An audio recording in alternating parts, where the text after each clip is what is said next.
Bonjour, aujourd'hui nous allons aborder les positions de vie en analyse transactionnelle. L'analyse transactionnelle est une théorie de la personnalité et de la communication et une méthode de psychothérapie fondée par Eric Berne en 1950. Il avait déterminé 4 positions de vie selon les croyances des personnes.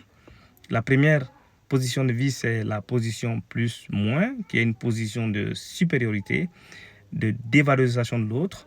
Dans la croyance de ces personnes, elles sont meilleures et plus compétentes que leur entourage ou des personnes qui travaillent, par exemple, avec elles sur un projet ou dans une équipe. La deuxième position de vie, c'est la position plus-plus, qui est une position de coopération, de valorisation de soi et de l'autre. Dans la croyance de ces personnes, elles sont meilleures, elles sont compétentes, autant que les personnes qui les entourent. Donc, c'est une position gagnant. La troisième position, c'est la position de vie moins. Donc, une position de dévalorisation de soi et de l'autre.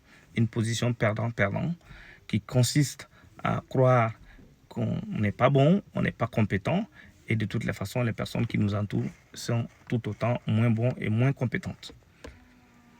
La quatrième et dernière position, c'est la position de vie moins plus, qui est une position d'infériorité et de dévalorisation de soi par rapport à l'autre. Donc, dans la croyance de ces personnes, elles ne sont pas du tout compétentes et les personnes qui les entourent sont compétentes.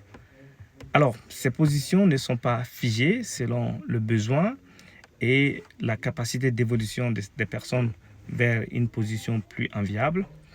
Ça commence déjà par une auto-évaluation des positions de vie pour faire le point sur la position dominante et se faire aider à travers un plan d'action par un psychothérapeute ou un coach pour aller vers la position souhaitée.